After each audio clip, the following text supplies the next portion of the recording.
Hey guys, Matt from You've Rented Auto. I am still doing my A8 3-liter build.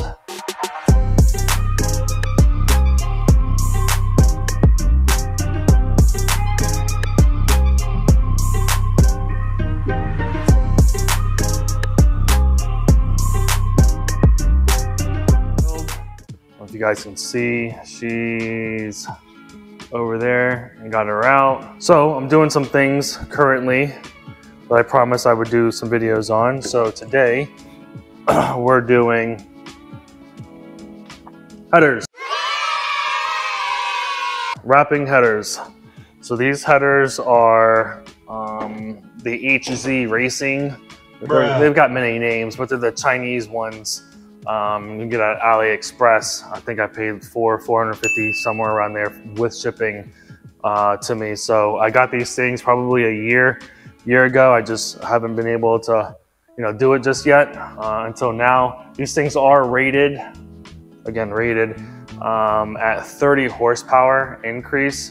I've personally only ever seen headers like long tube headers impact horsepower on NA. Or lean conditioned vehicles. So I don't really know how you'd be able to get 30 extra horse out of this thing, but that's what it's advertised. The reasons as to why I'm wanting to wrap it, really there's three reasons. So the first one is obvious exhaust scavenging. So that's really big. I'm porting the heads, or they already are ported. And then I have retainers and cams and springs. So that heat scavenging, this will help try to pull out the exhaust gas as fast as possible to allow clean air going inside. So that's the main benefit. Also, there's another benefit which I happen to like is for engine bay temps. So instead of the heat reading off the test pipe or the headers inside the engine bay, it kind of contains it inside the exhaust and allows it to go in the back. The third one is kind of experimental. This is originally why I wanted to do this, at least in terms of wrapping. I don't know if you guys seen videos, but there's plenty of videos out there that people put test pipes on or they put headers on. And we all know these 3 liters exhaust already sound super annoying. We're not driving Hondas, no offense to you guys who own Hondas. But they just sound really raspy, and it takes a lot of hard work and a lot of trial and error to get rid of it. This is one of those things. If I wrapped one, and I don't know if you guys are gonna be able to tell on with this mic, but if you can hear this versus hearing this, you guys can tell a difference. Obviously I wasn't on camera when I did that, but having it wrapped versus unwrapped, there's a big difference in like me just flicking the metal. The wrap, it seems to hold in that rasp, that ting. These pipes are not super thick, so there's a lot of room for vibration.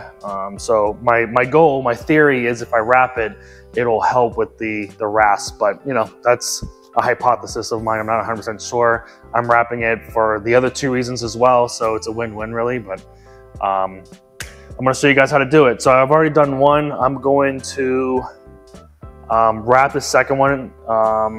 And as I have like instructions that I feel like is really important, then I'm going to go ahead and do that and explain it to you. So for tools necessary to do this job, you're going to need to have gloves. I did this one without gloves halfway through, and it's got like fibers in it, and it got inside my hands and it was like really annoying because they were sharp. So I recommend wearing gloves.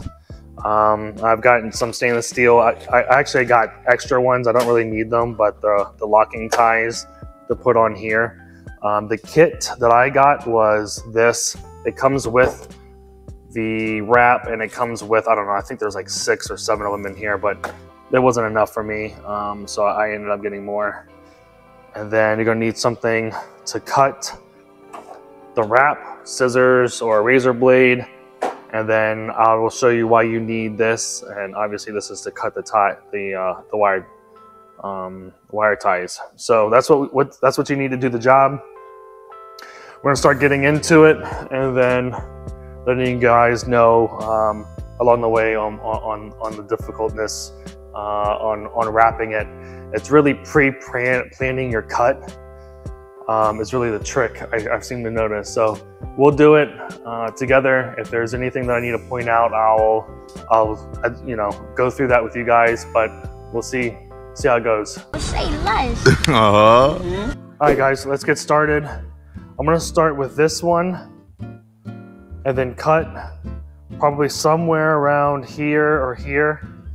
Then when I do this one next, as low as I can get it, these tubes, when they collect here right before the collector, they are like super close to each other. So being able to get the fabric in, the wrap between them down here, for example, like it stops like right around here.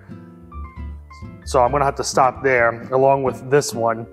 And then the very last one that I do, which is gonna be this one, I'm just gonna wrap. And once I can't get it anymore, I'm gonna then wrap it as a unit.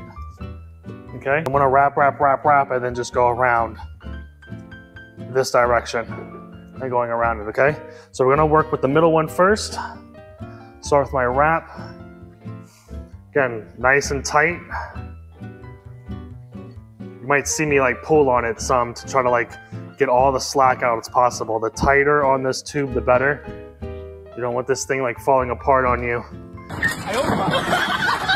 There is a chemical I have read, like a spray that people use to spray on these headers or on the wrap to keep the color. I haven't been able to find it. So if you find it, put it in the comments. I'd really like to know if I can put that on there, and you guys can follow up with that with the name of it at least before I go to put this thing back in. I'd greatly appreciate that.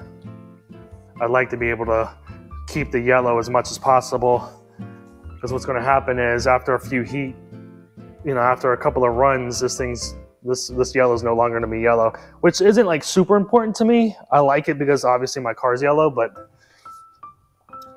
really that's not the reason why. I'm not doing it for aesthetic reasons. Again, I care about what my car sounds like. I don't want it sounding like a raspy pile of junk. So as I'm wrapping, I'm holding the tension with my fingers here. So every one that I do, I'm lowering my finger pressure on the last wrap. That way it doesn't, get loose again.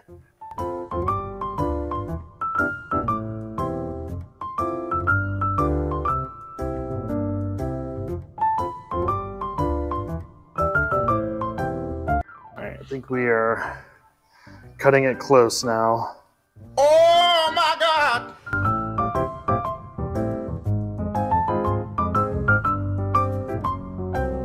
Get one of my ties in here. There we go. Run that thing down as far as I can possibly get it, which seems about right there.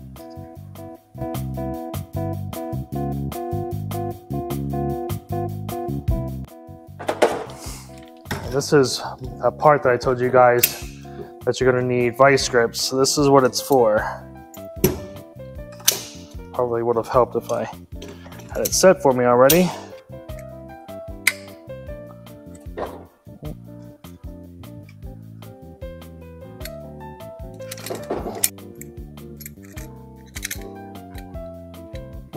Alright, I'll do the top one as well.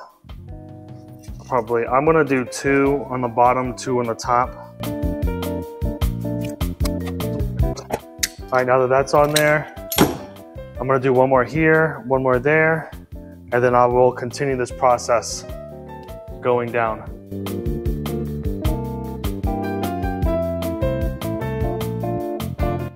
All right, so now I'm gonna continue on with this one back here, and then the last one I will do down here, and again, start clumping it up as together here. So I'm gonna continue on.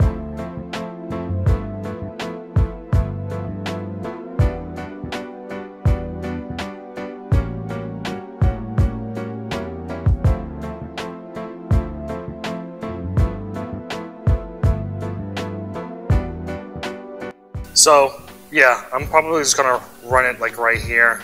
I don't know yet, I'm not 100% sure. It might just be fine. I might just leave it alone just where it's at. All right, so that's it for this one. Again, I say this all my videos. If you don't mind subscribing, commenting, liking this video, my next video is coming out relatively soon. I'm going to show you guys how to do a upper supercharger pulley without having to use the kit, that ECS kit. I think it's on ECS or Euro Tuning. It's like 160 bucks. So I'm going to show you guys how to do it for, I don't know, like $50. The kit that I have is like super cheap. So yeah, that's going to be coming out next. I got a few more videos that's coming out. I'm also going to dissect the engine and figure out what happened there as well. That's coming soon. Wiring up the nitrous. I'm not going to be able to finish the build until the 034 cams comes out, which is another month or so. So look out for that video once that one's done, and then I'll start going out in Mexico streets and running around a little bit. All right, so stay tuned. Again, support my channel if you can, please. If you like the content, if you have any feedback on the content, you can also put that in the comments too, something you'd like to see as well. All right, until next time, guys, stay safe.